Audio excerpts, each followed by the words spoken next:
Well, in this video, I decided I would combine actually a few techniques, primarily focused on using titanium sheet in a hydraulic press in order to make these really pretty pieces of jewelry.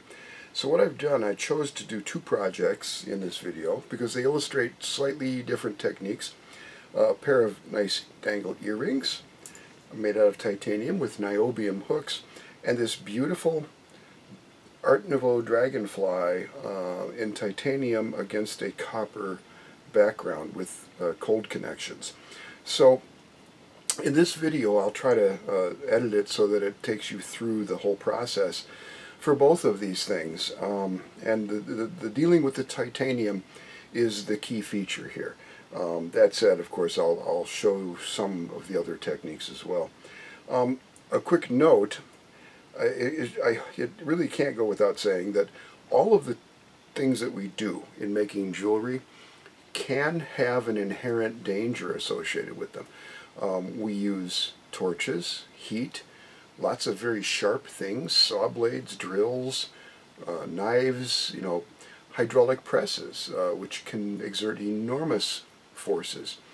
You have to be very careful when you're doing these things. And so, as all things, I hope you take these as just illustrations of hopefully what will inspire you to try yourself. But you try these things, you do them at your own risk. And you need to be very sure that you're comfortable and confident in your abilities to handle the tools. Okay? So that out of the way, I just want to add that as we go forward with titanium, there are going to be a couple of additional things that you need to be paying very careful attention to. One is the fact that we will be using electricity to anodize this. And so when you're using electricity, especially about 100 volts, 80 to 100 volts, and at least an amp or so, it can give you quite a shock. So you need to be very careful with that. The other thing is that although we typically in jewelry work use acids and strong chemicals and things that have noxious fumes, we get used to that. Well, I'm going to also use a very serious acid to etch the titanium. And you need to be very aware that these things add additional complications for your safety, and you need to be very cautious using them if you choose to do this. There are options, however, and so for example in the video I will point out how you can do low voltage anodization of titanium with really good results without doing an acid etch. You can also use a torch and heat like you would flame paint copper. You can also flame paint the titanium. I just don't find it as controllable or enjoyable, so I wanted to show you what I do for anodization. Anyway, sit back, relax, and I hope you get something out of this. Well, here's a nice sheet of titanium, fairly nicely finished. It has almost like a brushed finish on it when you receive it. The finish does make a big difference in the final anodization, but I've had pretty good luck dealing with this material. It's a nominal dimension of 3 by 6, so you can see that is about 3 by 6 millimeters or inches, and it is sold as 22 gauge. Now, my my gauge always for commercial stuff winds up reading a little thinner. So if I were making this myself, it would fit very tightly in the 22 slot. This commercially available 22 fits in my 24. One can always argue that I've used this gauge a lot and it has a little slack. I think it's just important to recognize that commercially available finished materials are going to be a little light, and that I'm sure there are good reasons for that. But in any event, this is the material I'll be using. 22, nominally 22 gauge, nice pure 99.9 titanium. Well, when laying out your materials for titanium and niobium especially, it's helpful to cut them at first just with a pair of shears or something like that. Eventually I'll use my saw. But to get started, you also want to minimize the amount of excess. So this design that I'm going to use for a pair of simple earrings, it's a really pretty sort of guilloche type pattern in here, I will be able to cover it with a 1 inch, which gives me a couple of 30 seconds, maybe a 30-second on each side, and an 1.5 inches, which gives me more than adequate length there. And that's nice to mention because the sheet, remember, is 3 inches. So I'll cut about a 1 1/16 inch piece by 3 inches, cut that in half, and that'll be my pair of earrings. So what I'll do is simply, again, I want to give myself just a little more. I'll just put a mark there, and we'll put a comparable mark there, and we will find those.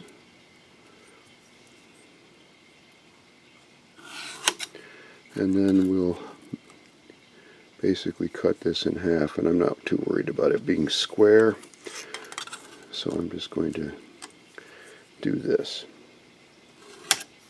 Okay, so there's our layout lines, and again, you can cut it with a throatless shear or a bench shear, stiff pair of scissors. You can cut it with your saw, but at this stage I just use some heavy nips, and I'm not worried too much about keeping the lines perfect, although I like to minimize waste. So I will simply, now it's tough material, there's no doubt about it, so you don't want to use delicate tools on these. Okay, so let me, there, snip that, and now I'll cut this in half.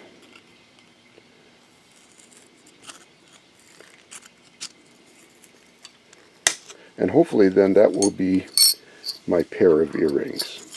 Okay, so these are really quite nice in their design, and it makes for a simple earring.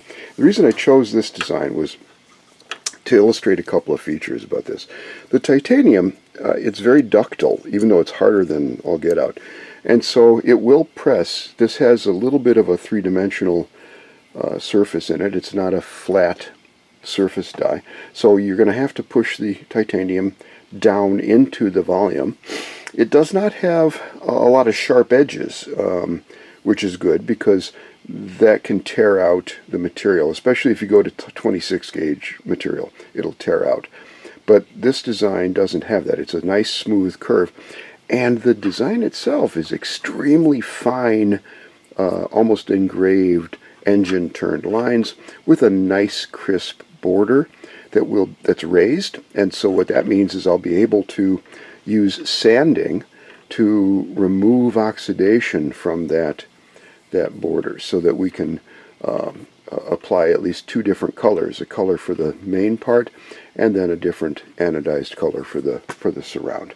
Okay, so I chose this as a simple example to illustrate what I can get done with titanium. It does not work well or perfectly with all designs, but it does surprisingly well with many.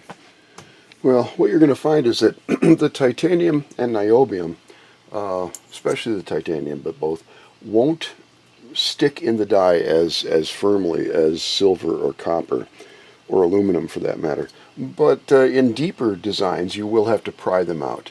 But this one, I don't think will be a problem. So I'm going to pretty much, remember this has a bit of a depth to it, so you really want to take to heart the idea that you do not want to trap metal on the edges. So I'm going to start, this won't do much, but I'm going to start by putting just little teeny bits of urethane in the middle just to allow it to dome a little bit. Just for an example, my urethane stash kind of looks like this, right?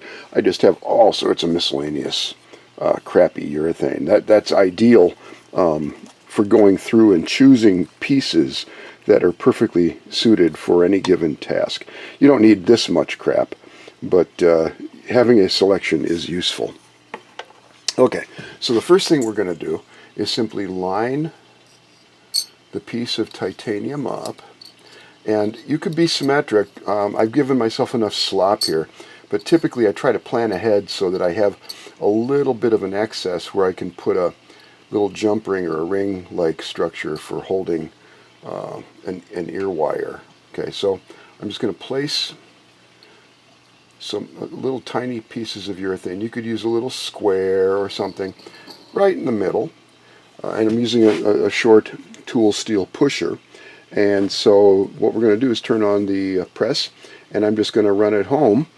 And I don't have to worry about it too much because it isn't going to trap too much material there. It will trap a little bit, but that's not going to tear.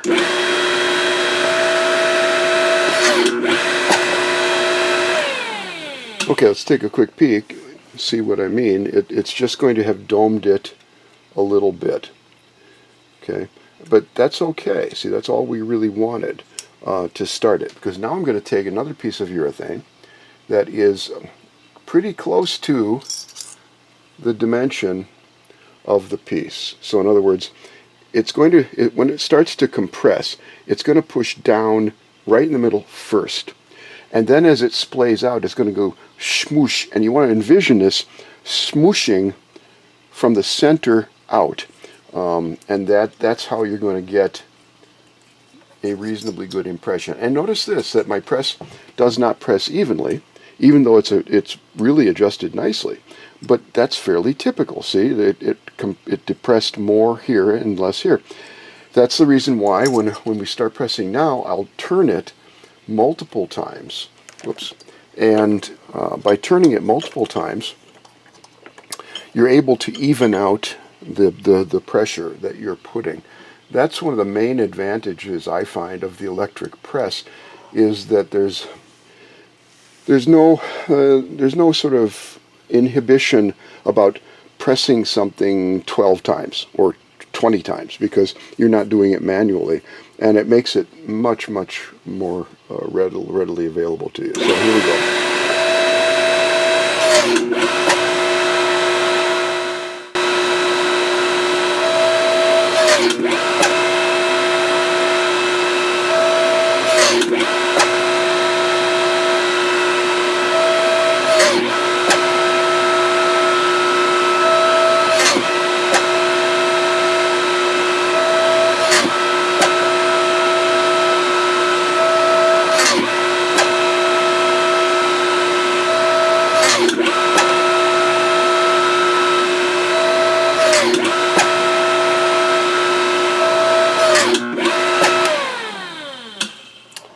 Alrighty, now, curiosity.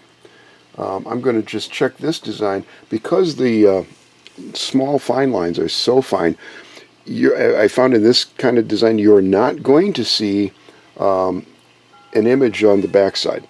However, if you take a look at the edge, the ridge, you can get a sense of how well that design has pressed. Okay, so what you could do then, if you were concerned about this, is to use a piece of aluminum or something like that. But let's just open this up and see.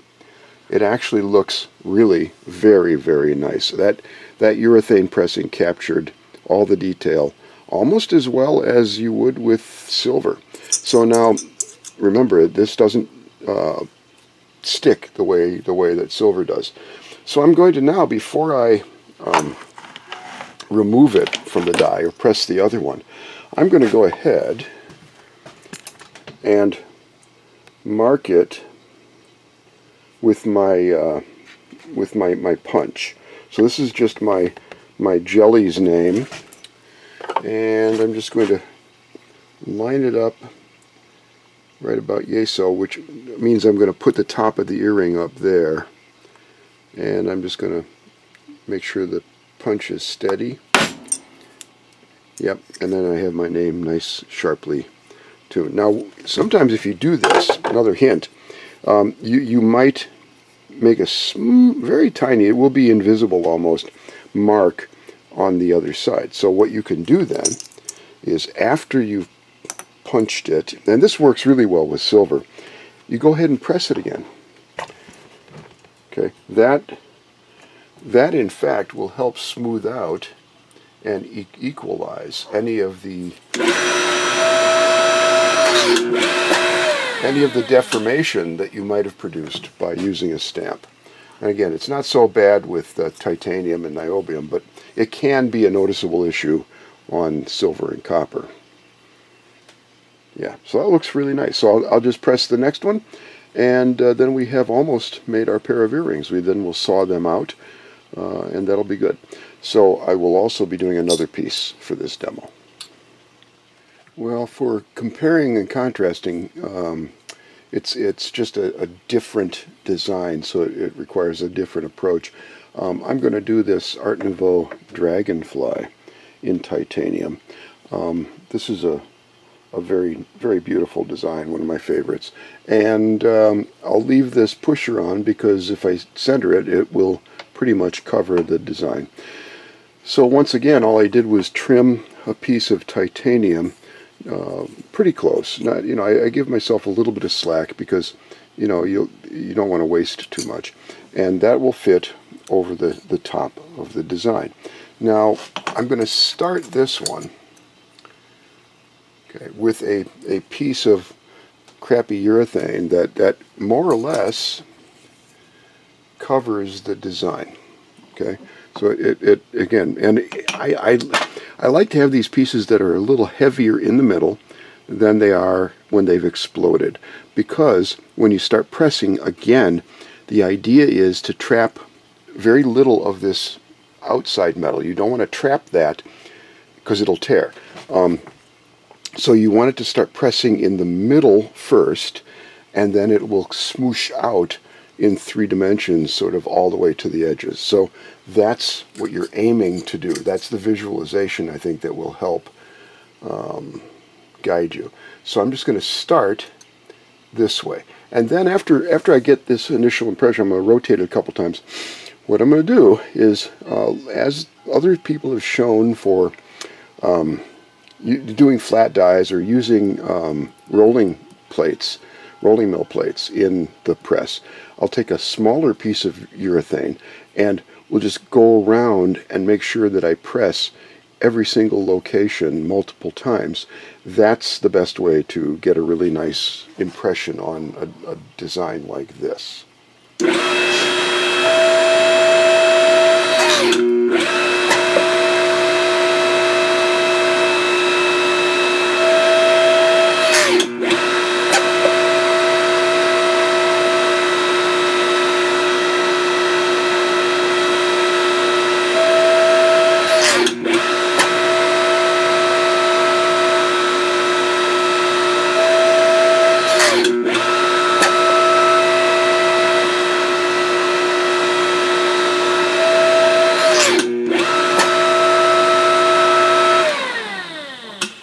Okay, so let's take a quick peek out of curiosity. So what does it look like from the back? Again, you won't see much of the detail, but you begin to see some of the little spots where the wings have veins, and that tells you that you're getting there. But this is nowhere near a final impression. We'll take a look, see what we've got. So you can tell that it does have a substantial amount of detail, but there's a long way to go. So what I'll do next is, again, I'll use urethane primarily and use a small piece and press along every little bit, trapping nothing on the outside edge if I can get away with it. Okay, so that's the way to do this one. And I'll start with this larger piece of urethane, and I may go to a smaller one. Okay, but I'm going to start with this, because I kind of want to seat the design. Notice too, it's been mentioned before, you center your work, which means you center where the force is being directed. So notice that the die is not centered now, but it is centered for the urethane.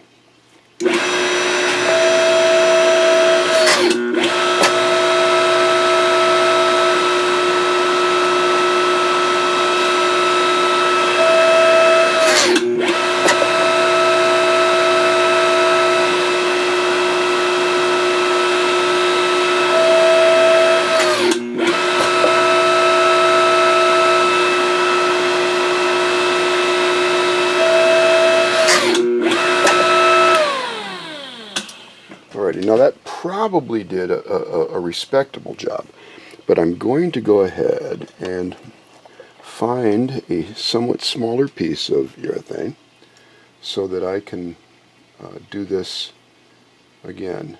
Okay, so I'm going to start on these wingtips, which are hard to get, so we'll start there.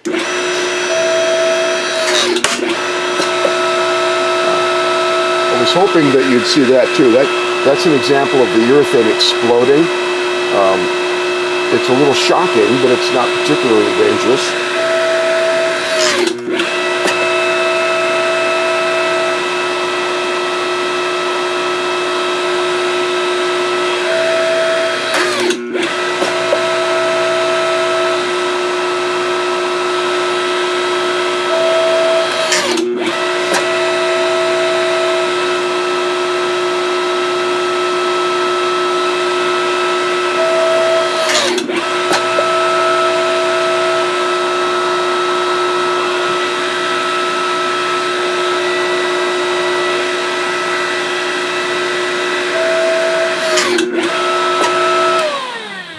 Alrighty,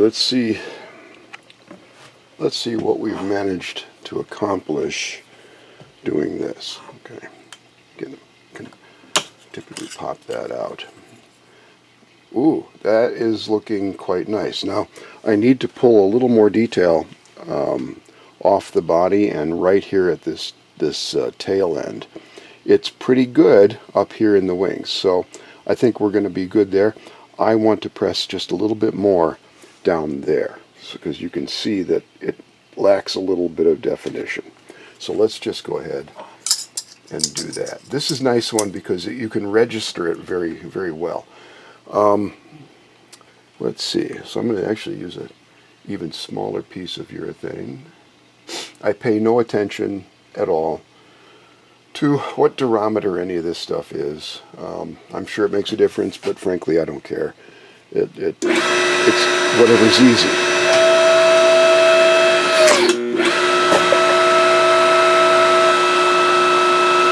That did it, but I'm going to go ahead now and make sure the body is good.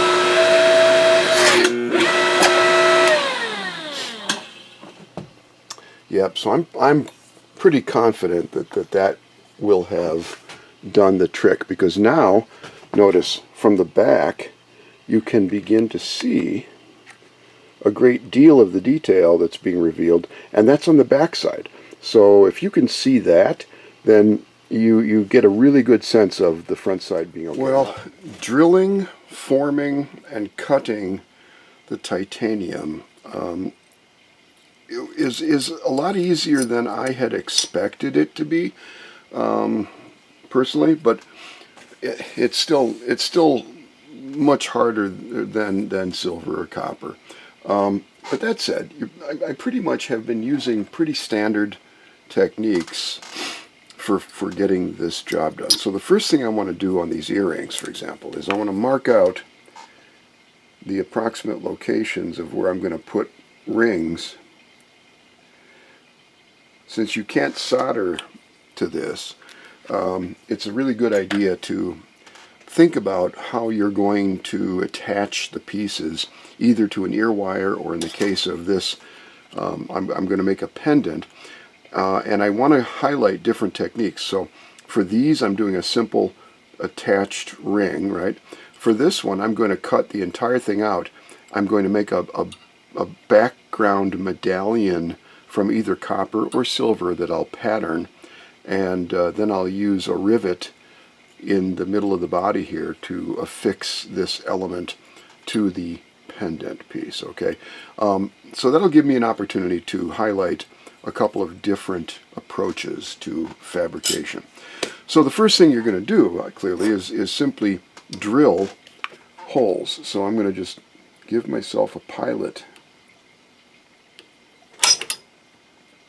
so that I don't have my drill wandering all over the place. And no magic here. You just use regular high-speed drill bits. Just be prepared when you're using titanium. Don't use your very best drill bits, or be prepared that you're going to dull them in fairly short order. But I've actually been doing pretty well with these things. So I'm just going to, again, I'm touching it to beeswax as a lubricant. And I'm just going to give it, there. Go nice and slow. The thing you're going to notice with titanium is that titanium does not conduct heat very well. Now that makes it really useful for a lot of applications, but it makes it a problem to machine, really, because the heat that's generated is going to go right into the tool. So whether it's a drill bit or a saw blade, that friction is going to very quickly make that tool heat up, and that can be really hard on steel tools. So you need to be aware of that. It's perfectly doable. It's just that it will be substantially different than what you're used to if you're used to copper and silver. So all I'm going to do now is simply use a burr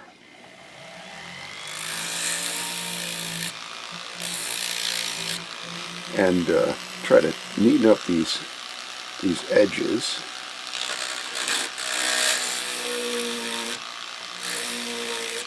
I like to soften the edges of all my holes because it makes them hang better.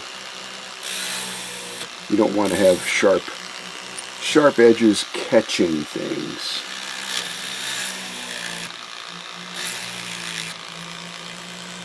Yeah, so there we go. So that's just using a 3mm high-speed steel burr to smooth that portion.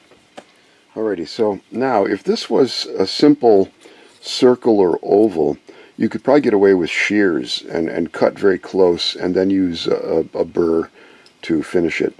But I'm going to go ahead and use my saw, and again I use my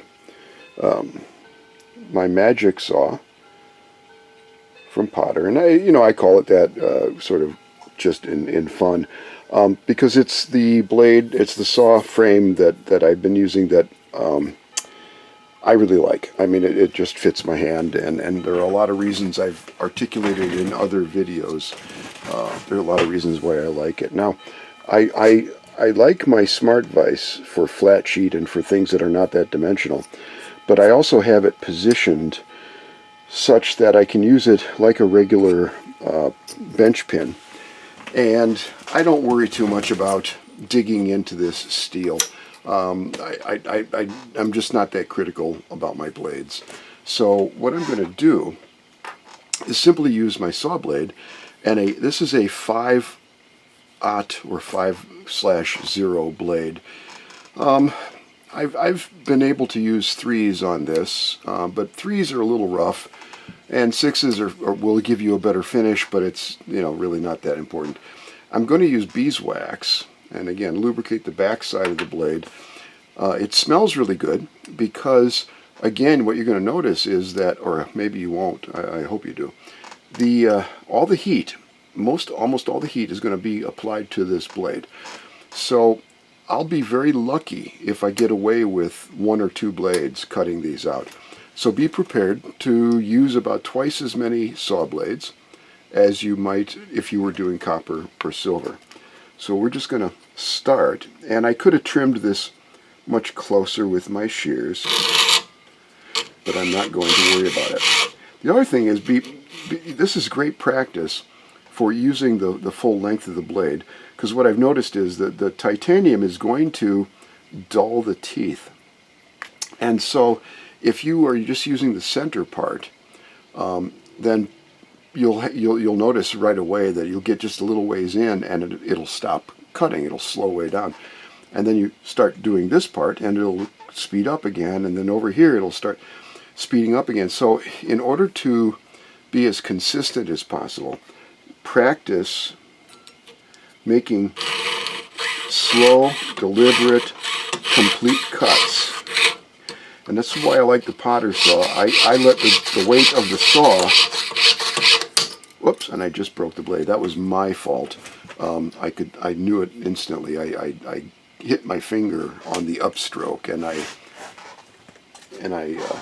torqued the blade to this side, and so that was going to there.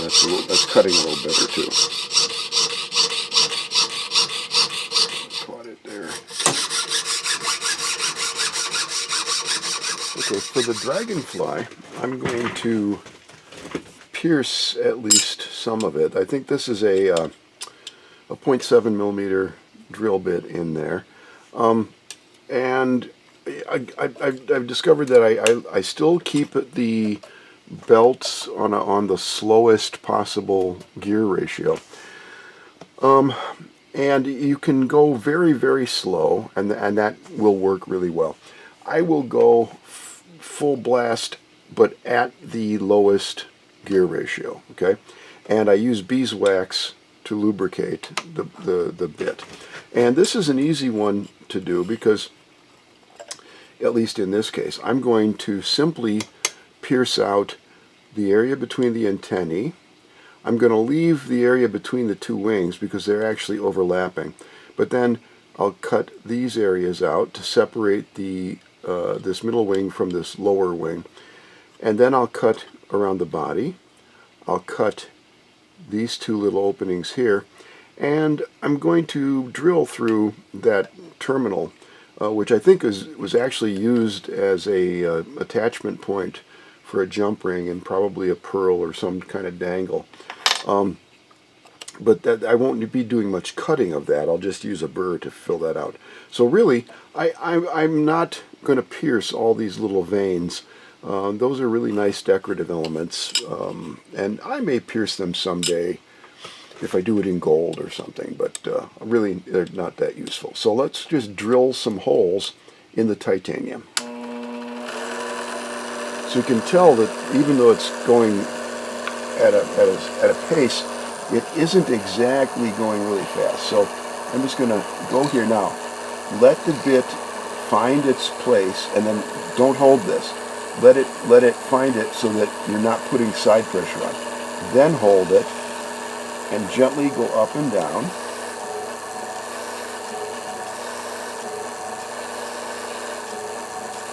There, that did quite nicely. We'll do this again and again. Let it find its own spot. Up and down, gently.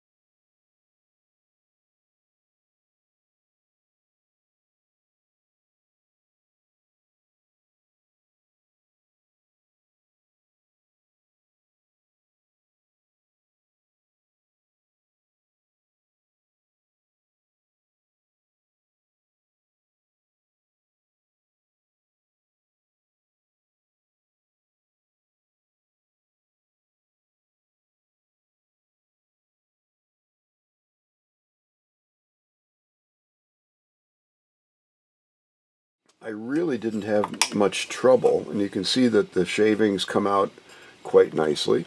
And there I put piercings in, which are plenty big enough for a saw blade. So before I cut the outline, I will use the saw and pierce these areas because it makes it a lot easier to stabilize the piece and make these fine cuts. Now, when you're cutting the titanium, I didn't point this out yet, but you're going to wind up with burrs on the backside because it is such a hard material. And so you'll want to use a sandpaper or a file, or I'm going to use a file to clean these up. And it will create sharp edges. So remember that. Be careful when you're dealing with this because it's really easy to catch yourself and cut. So next step, we'll saw out the pierced areas. Okay, now for piercing and doing sawing on titanium, I've already mentioned most of the key features. I'm going to just show a little bit of this. I'll probably fast forward it, and because once you've seen me saw a few things, it doesn't add a great deal to watching that happen in real time. Okay, but I do want you to get a sense of some techniques that are useful for titanium. And one of the things you want to be careful of is to not capture your blade or turn it very quickly. So I've tended to place my initial holes near the center of most of the openings, and that's so I can cut first to one side and open it up. That keeps me from trapping my blade, and then I'll turn around and finish the cut. So let's go to the edge, and then we'll follow the design. Is really going to create more problems than with other metals. But you can tell it actually cuts surprisingly well, I think, with a standard saw blade. So I'll finish this off. Well, here it is pierced. And one of the neat things about titanium is that because it is so tough, you can get a nice finish on it. So if you get really good with your saw, then you will get almost finished edges, right? See, there's hardly any tooth chatter from the saw blade. So, you know, it's not like silver or copper where you have to do a fair amount of cleaning up of these cuts. What I'm going to do is simply use a small file and just quickly go over these edges. Right, so now I'm going to trim the piece away from the background. And keep in mind, save your scraps of titanium, or especially niobium, which is much more expensive, because this area here, I mean, I could turn that into a honeybee, or a fly, a frog. I have some designs that will use that space. Make a bale out of this piece here. So I'm going to start my cut here and just move around and save these pieces for later.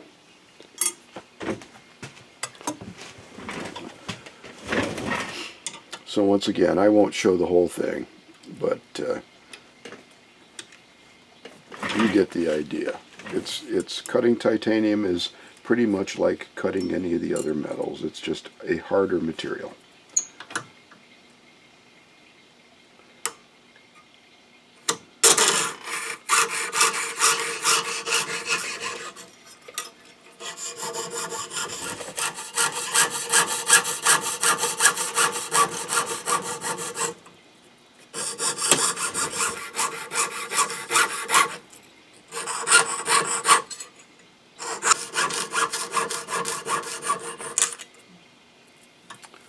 Alrighty. So we have a couple of nice pieces of scrap and a very pretty dragonfly element in titanium. So now a little file work, and we'll be getting ready for the next steps. Okay, before we go too much further with these, what I want to do is use a standard needle file, and I'm just going to sort of clean up the edges. Like I said, it's very helpful, especially with titanium, if you are getting really good with your saw. It's a great material to practice with. It's not particularly forgiving, I'll say that much. But this can be pretty much all the surface finish I'm going to do. You can polish it, and there's YouTubes of people showing the best ways to polish it, but I like to just put enough of a nice finish on it that, and again, just make sure that you don't have sharp edges on the back. And then the dragonfly. And you can clean up any of those little joints like right there that you might not have been perfect with the profile. And I'm not commenting on that as I do it. Okay, that's good. I'll do the back. Are almost ready to begin thinking about taking them to the next step. And the next step for me would be the anodizing. So I'll anodize these. There won't be much left to do with the earrings except put ear wires on them. But then there's a little bit more fabrication to do with the dragonfly. With apologies in advance to people that actually know what they're talking about, I wanted to give you just a quick summary of what's happening when we anodize these metals. For more detail, please be sure you check out the YouTubes and videos from people that do this professionally. There's a lot of potentially math that you could do, and I'm not going to go into that. I like the math, but it for most people it doesn't add a great deal. I want to make a couple of points so that you have a sense or an understanding, at least partial understanding, of the intuitive nature of what you're trying to do. So first, a couple of background things. Instead of using pigment, we're going to be using simply light. And we're going to be taking broad spectrum light. You've probably heard white light is composed of many different wavelengths. Not necessarily all wavelengths, but many. And the human eye will combine the activity, the energies from primarily red, green, and blue wavelengths. And that will generate the perception of white. So generally speaking, broad spectrum white light from an LED or from sunlight will contain a whole range of wavelengths. Now, if we shine that light through a medium like air, then the speed of light is very fast, and it's a constant. It cannot go faster than the speed of light in a vacuum, but it turns out that light traveling through something, through matter, can go slower. And so when light transitions from one medium to another medium, let's say that this is a piece of glass that you see as a prism, it's going to hit the glass, and it's hitting this glass at an angle. And furthermore, it turns out that the glass will slow down the speed of light. Okay, so then the light is going to go slower when it goes through the glass, and it's going to then come out of the glass and speed back up.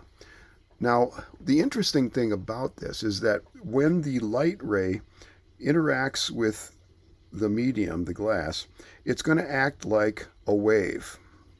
So imagine you have a bunch of waves, those are the wavelengths, and they're hitting this surface at an angle. And just like waves on the beach, the idea there is that the waves are going to hit here first and here after a very brief, infinitesimally small amount of time, which means that this part of the wave is going to slow down before this part. Now that has the net effect of causing the wave to bend. So it's going to bend, in this case, it's going to bend downward. Now the additional complication here is that this white light that is traveling in air is composed of many different wavelengths. And when the different wavelengths hit this change in medium, they're going to be slowed down to different amounts or different degrees. And so the so-called refractive index of this medium is just really tiny amounts different for different wavelengths, such as, so you know, what's going to happen is that the long wavelengths are going to be bent the least, and then they're going to be bent back out. And then you're going to be getting some other wavelengths that will be bent, and they're being separated because they're being bent. Whoops. Let's erase that.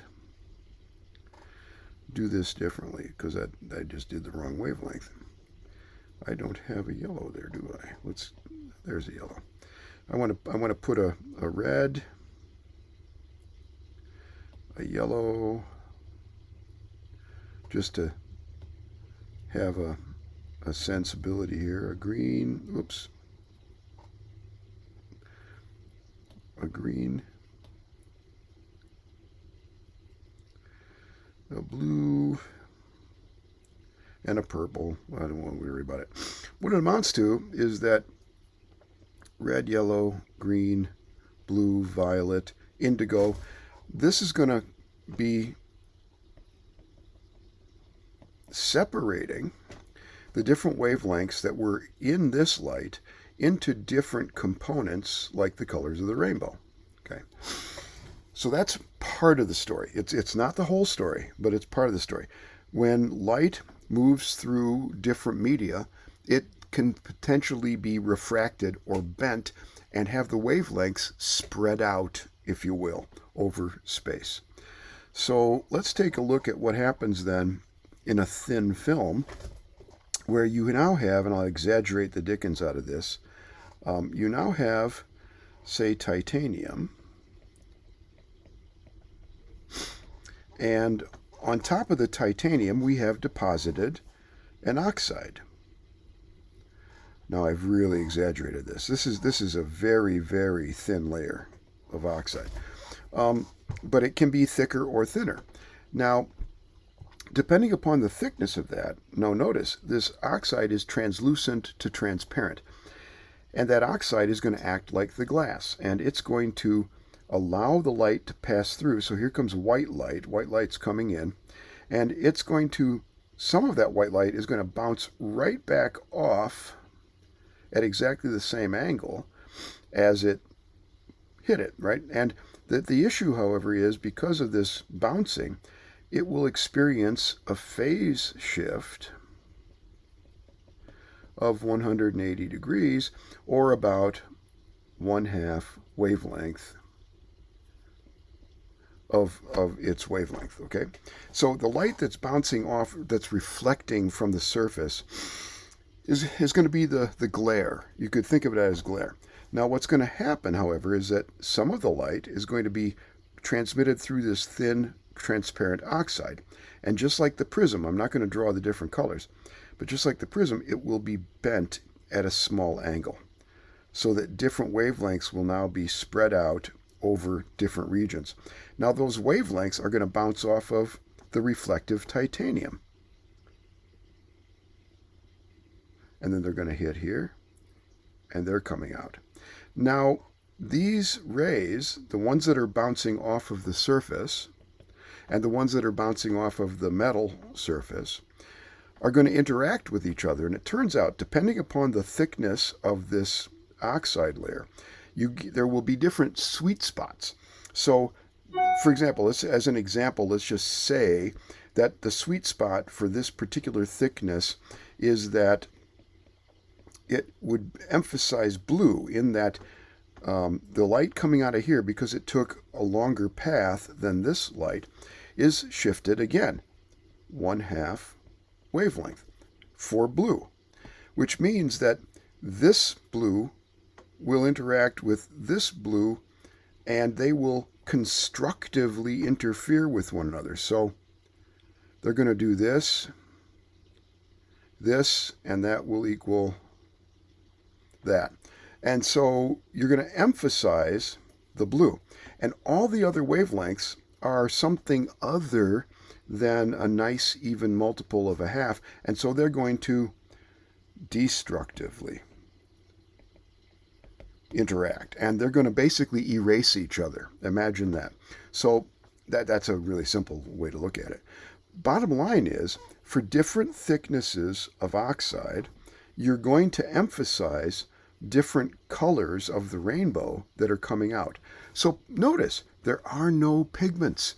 The color is inherent in the light itself, It's very much like what's happening with an opal, or some form of adulorescence or labradorescence or something like that. It's a very interesting phenomenon that you can take advantage of to decorate these metals. Now, it works really well with niobium, and niobium actually forms a little more easily than the titanium. But the niobium, as wonderful of a material as it is, I think, pretty expensive. So I love the niobium and I use it, but I tend to use the titanium a little more because I can get most of the same properties out of it as I can the niobium, and that fulfills my creative need. So I hope that was helpful.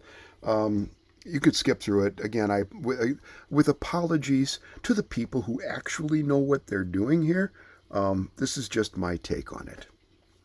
Well, to prepare the titanium pieces for anodizing, I'll give them a quick rinse in the sonicator, and it's helpful to use a toothbrush and simply gently make sure that things are degreased. This is just simple green and water.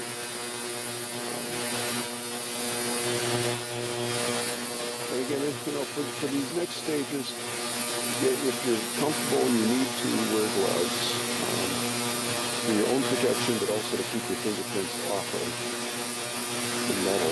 I'm not at this point, but I would at some point, because frankly, I'm decreasing my fingertips here a bit. Okay, so I'm just making sure that these are nicely degreased, and then I'll give them a dip in distilled water, dry them off, and then I'll use acetone to simply wipe down the surface. Right, so hopefully I've given you the simple John Jelly's version of the what you're doing with this. And you can do it with heat.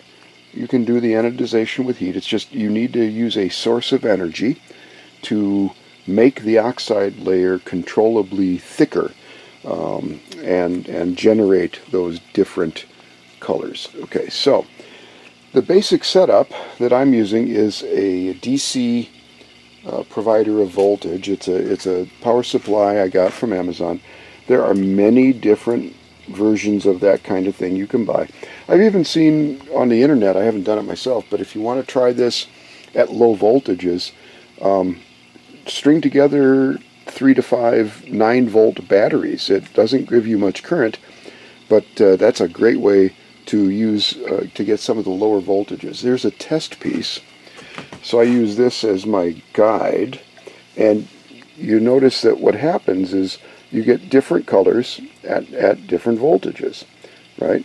That's niobium, and here's, again, it's beat up, but this is the titanium. So what I'm going to do is plan ahead for the colors I want on these pieces in different combinations. Okay, now, there's all sorts of detailed techniques for masking, applying anodization with a point or a paintbrush.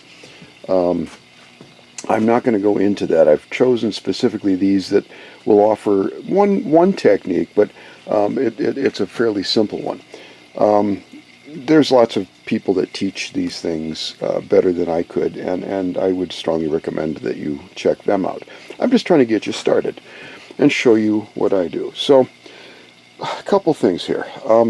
Electricity is dangerous, and so please take all precautions with this. So if you don't know what you're doing, you're not comfortable with it, don't do it. But it actually can be quite safe if you are paying attention and you don't do something dumb. Okay, now one of the nastiest parts of the whole process, I think, is with titanium. To get high voltage colors up around anything like above 55 to 60 volts, you want to go from 60 to 100, 110. you're going to need to etch or smooth the surface, get rid of all the previous oxides, and it exposes fresh metallic elemental titanium. Now, there's a couple different ways to do that, and there are products on the market that allow you to do that relatively non-toxically. But the cheapest and easiest thing to use is this stain remover. It's Wink rust stain remover. It will work extremely quickly on titanium, but notice that it is poisonous, and so please read the instructions. That's why I'm whoops, I have to replace that glove. I'm wearing some rubber gloves because it's very low amounts, but it has hydrofluoric acid, which is an incredibly nasty substance, even at low concentrations. So if you're uncomfortable with this, don't do it. You don't have to use an etchant to color the titanium. It's more that the high voltage colors will be better. But here's an example of a scrap I did of titanium that was just raw, and I went from about 15 volts, and you get a very nice electric blue at 25 volts and a yellowy gold at about 50 to 55 volts, and that's without any treatment whatsoever. So if you polish your titanium and use these low voltage colors, you could easily produce a range of really beautiful colors without etching or doing anything like that. Okay, but if you do want to etch it, then be very careful. So I use this Wink again in a plastic container. Never use glass or metal to store this stuff in, because it will eat it. So first steps in this process will involve etching the titanium for the project we're doing.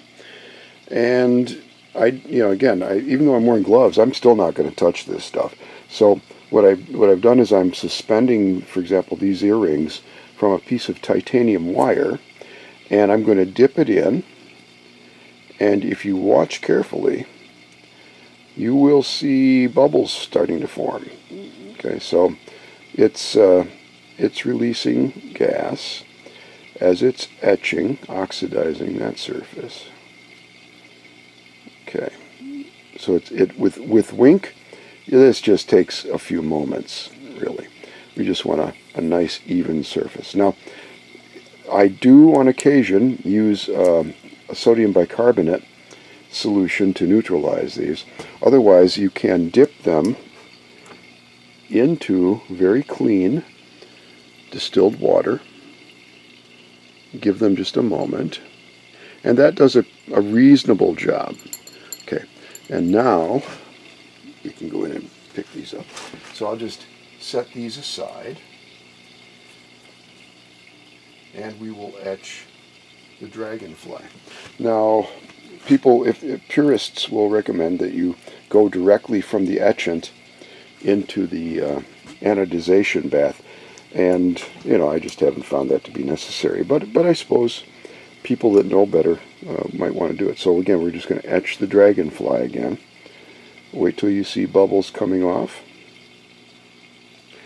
See, it dulls it. It changes the color a little bit. But if you do the etching correctly and you don't over etch, pretty much whatever surface polish you have given it, it will not be changed very much by this etching process. Okay.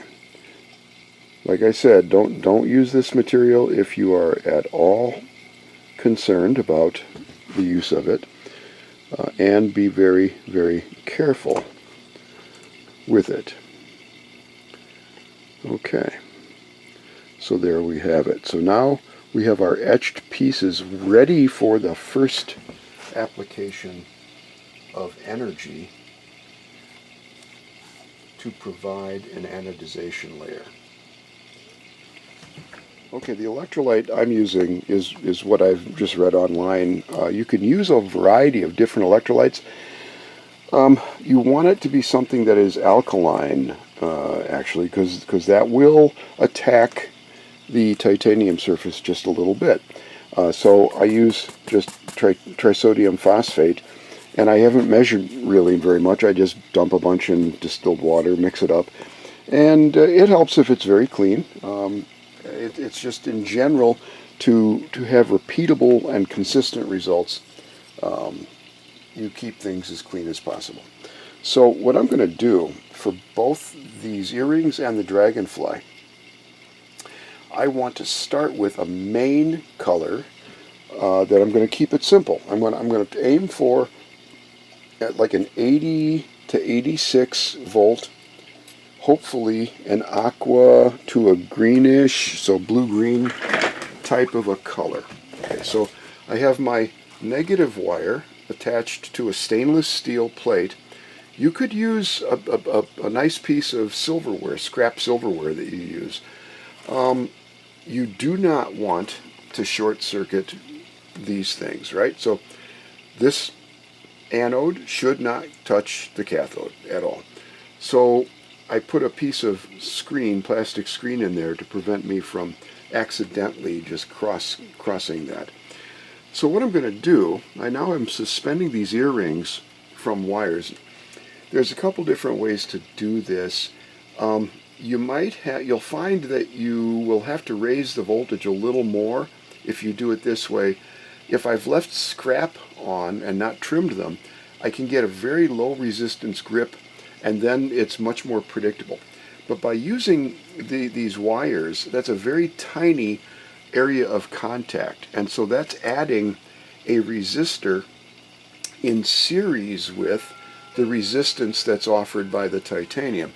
And so some of the voltage is going to drop across the junction, which means that I won't have exactly the dialed in voltage, will not be what is working on the whole exposed layer. That said, I'm going to start just a little low. I may be happy with 83 volts. So the way I like to do this then is to hold it like this, and I don't want to risk I don't want any risk of shock. So I'm just going to be very careful. I'm just going to dip it in. Notice that the amplifier, or not the amplifier, the power supply is off, even though it's the machine is on, but it's off here. I push this button and it will automatically then try to pass up to 1.5 amps at 83 volts. So what you'll notice, hopefully, is as the anodization happens, you're going to see these pieces. If I have, let me make sure that I have this on camera. It's okay. I might zoom in just a little bit. You're going to see these pieces anodize or take on different colors until it gets to the 85 volts, and then it will not be able to pass any further current once it's completely saturated at 85 volts, because the oxide layer will have built to a level that is now going to resist the passage of any more current. So I'm just going to leave them in, and we're going to turn it on. You see it change color, you see bubbles. I give it a little shake to make sure that the bubbles aren't going to prevent the formation of the anodization layer. It's still passing a little current, but not much. So it's probably done. So I'm going to turn that off and pull it out, and let's see what color we have. Now that's very pretty. It's more of a purple.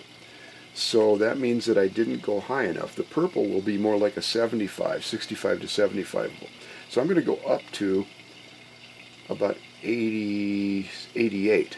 And I'm going to try to redo it and see if I can blue that up just a little bit. I would rather have it be a little more aqua or blue-green. That's just my preference for this particular design. Okay, let's see what that did. It's still a little purpley, but you know, that's more blue. So I'm going to go with that. I'm reasonably happy with that as my initial color for these. Okay, so I'll put those aside and then we'll dry those and show you what they look like. Now I think, given the way that worked, I think for the dragonfly I'm going to aim a little higher. Let's see how we can color our dragonfly. You know, so there's really no help for it. You're going to need to experiment with your particular power supply or heating element or whatever you're using, and different configurations. What I'm discovering is, as I become more familiar with the techniques and my equipment, I'm getting better at predicting what I'll get, but there's still some things that get unpredictable. So what we'll do is we'll put this one in, we'll aim at 65 volts, and we'll see if we can watch the color change appear, and if we're satisfied with that when we're done. And again, as a reminder, it will jump to 60 or near 65 volts, but once it hits 65 volts, that represents the energy that's pushing current through. So at the beginning, it'll push 1.5 amps, but as the oxide layer builds, that oxide layer will resist the flow of current or electrons, and therefore the current that's being passed will begin to drop off, even though the same voltage is trying to push it, because this is going to become much greater resistance as the oxide layer builds. And ideally, you would leave it in until the current went to 0. And so far, I've only found that happens on really, really small pieces that I'm doing directly. Okay, so let's watch the color change appear in this piece.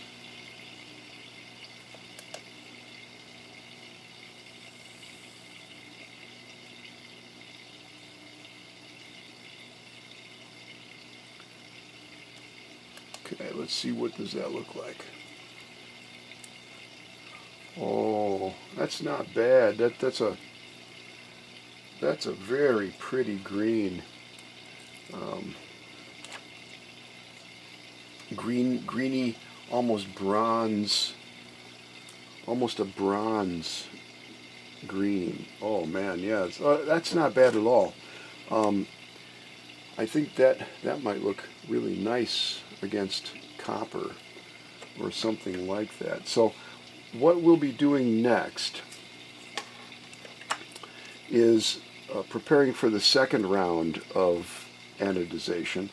And I think what I'll be doing is, on these, I'm going to be sanding this raised border, and then I'll aim for a gold finish, a yellowy gold finish on the border for these. That'll be a nice contrast.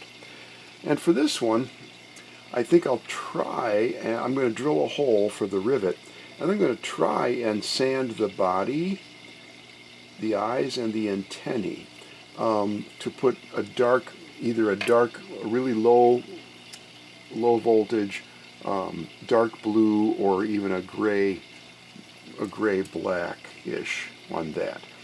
And I think that will be a nice color. So those are looking pretty good. Okay, well, there are many techniques to use on this. I mean, if you like them like this, you could just stop right there. But I'm going to sand away the blue violet oxide on this raised ridge. You could do that by hand. I'm going to use an abrasive and my Fordham, and we're just going to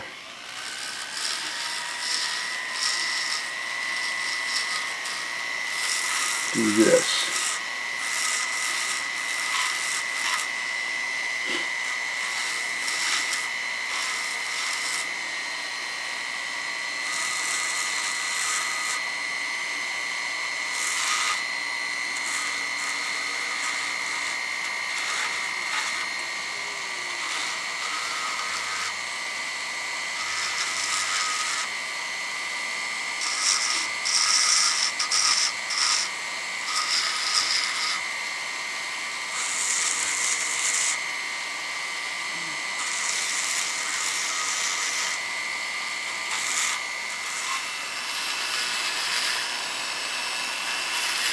both of those reasonably closely. I missed a little bit there. Silicone abrasive. And I'm going to try and basically rub that oxide off of the antennae and the head and the body.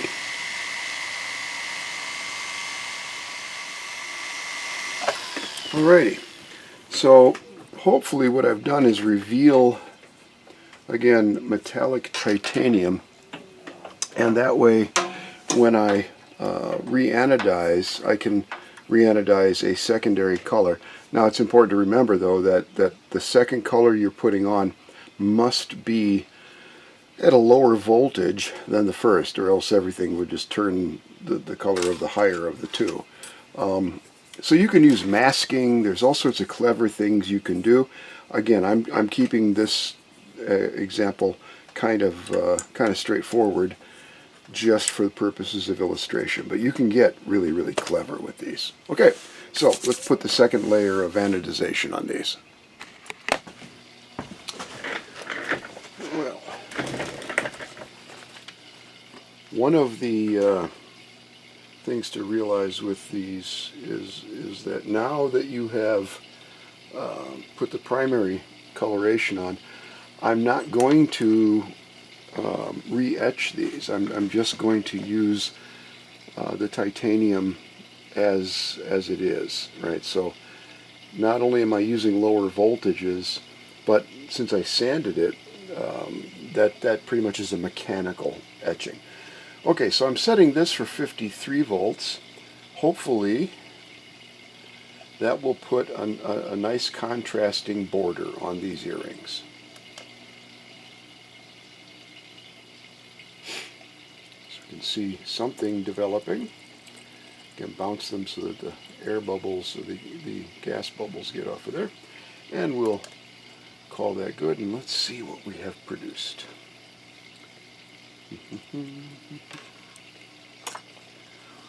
Oh, that's very attractive. Yes. Okay. So again, we have a gold, a bronzy gold with that bluish center, and those are really pretty. Okay, they're very classy. The colors are not as, I don't know, maybe bright with titanium as they are with niobium. They're a little more subtle, but man, they really are. It's a particularly nice look. Okay, so that looked really good. Alrighty, so now time for a dragonfly. And let's see, there's not a great deal that's going to happen on this guy, right? The body and the antennae. So let's take this down to, let's take it, right, so the earrings are almost ready to go. All I'm going to do is install a couple of niobium ear wires. And again, that's pretty straightforward, right? So I'm just going to put one ear wire on that one and another ear wire on this one.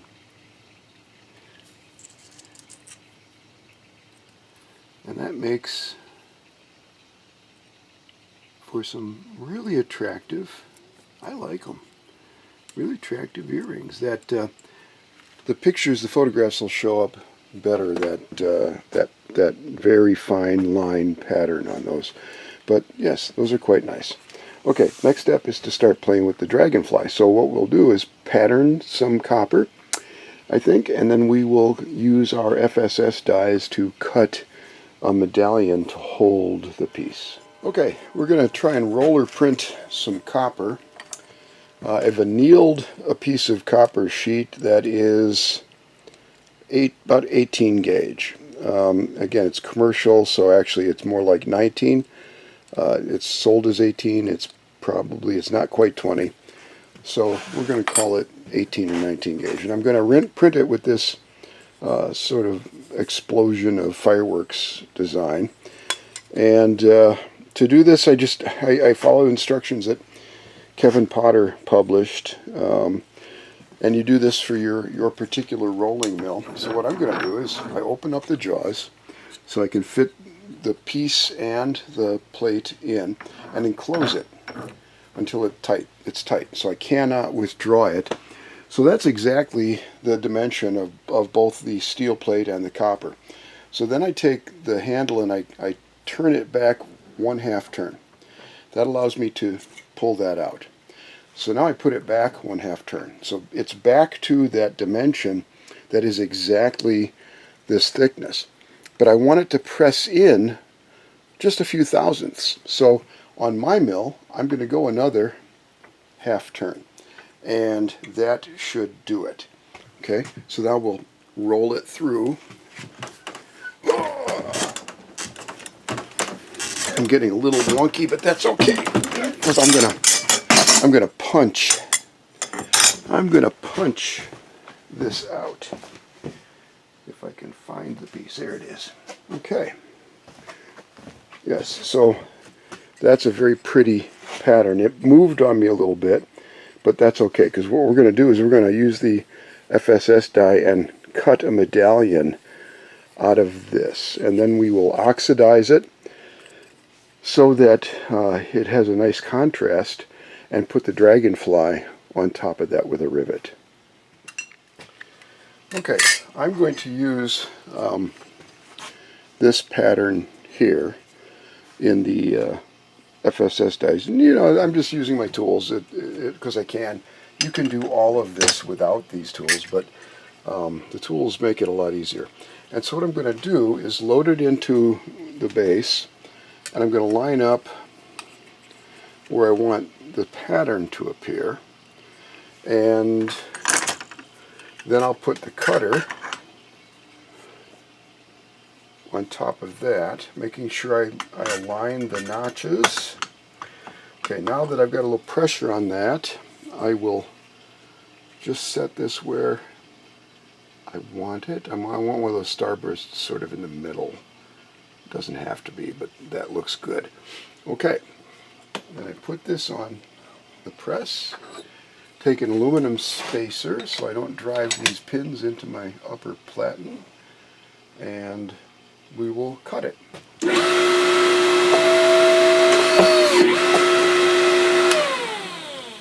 Alrighty. So that was pretty easy.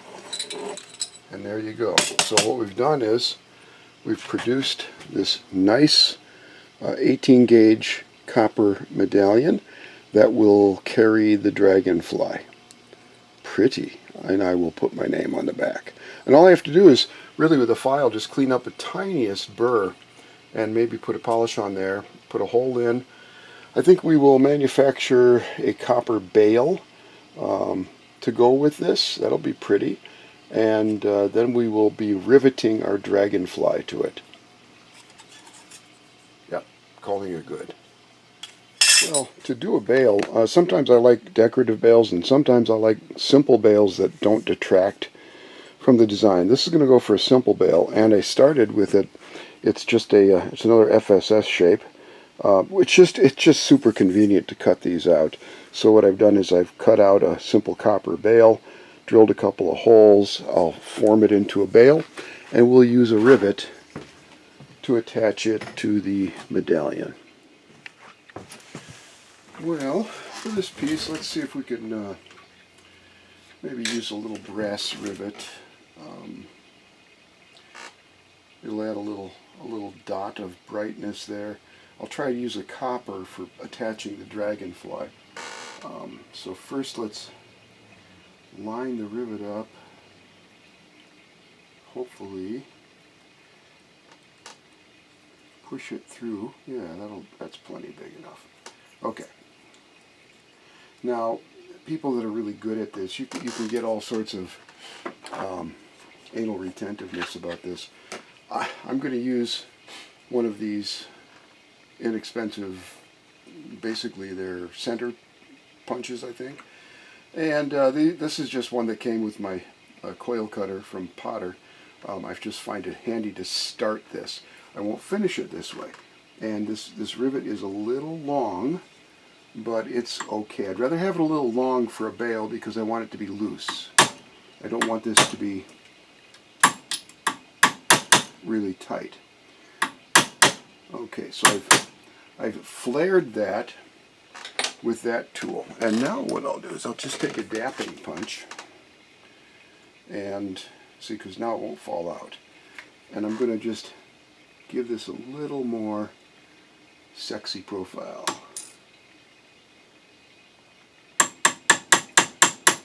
There we go, a little bit. I want a symmetrical, a little more symmetrical.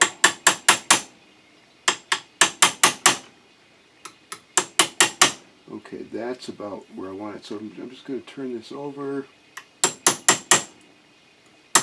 There. That looks nice. And it's a little tight, but yes, it has some movement to it. So all I'll need to do is use my discs and polish up those scratches. And there's a very nice bail. So the next step is going to be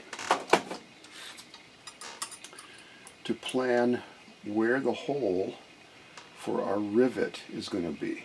You can begin to get the sense, oh man, I'm going to like that piece more than I expected to. We're going to put a rivet there to hold the dragonfly in place. Ooh, not bad. Okay, so all I did was locate where I wanted my dragonfly, and then I used a marker and drilled a hole. And I'm going to widen the hole just a little bit.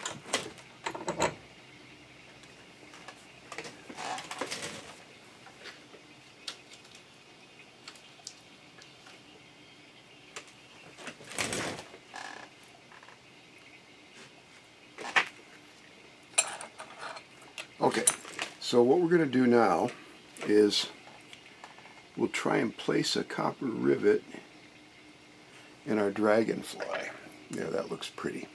And then I will upend it onto a stake of some kind, because I don't want to damage the dragonfly pressing. Now I'm not going to worry about aligning this too much just yet. I want to flare the rivet first so that it stabilizes, and then I can line it up and do some more careful forming. So first we just want to flare this so it's not going anywhere. That looks pretty good. Okay, and now it's not super tight. It can move around a lot. So I'm going to first just look at that, line it up by eye,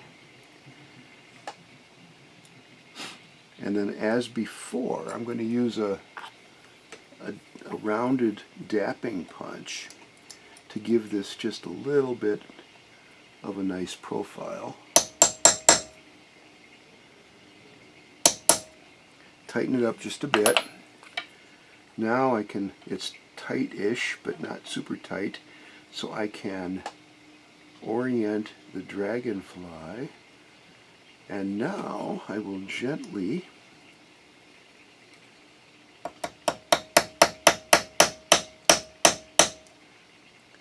make this fairly tight. That looks very nice. Okay, so that's our pendant. Now I am going to go ahead and oxidize this, and what you can do, as long as you're careful and rinse it really well, it can be really handy because of course the chemical oxidizers won't touch the titanium at all. It'll just handle the copper. So see, 2 rivets, cold connections, simple, and man, that's sharp. So I want this background of copper to have a more dark patina. So I'm going to put a patina on that and then a little wax and call it good. Well, that's with the patina but without wax. I'm going to put some microcrystalline wax on it first before I call it good. But all I did was use it's Jack's brand aluminum blackener or aluminum patina, and it does a reasonably good job. I like it on copper, so that looks pretty nice. Now with the wax on it, that will make it even a little richer.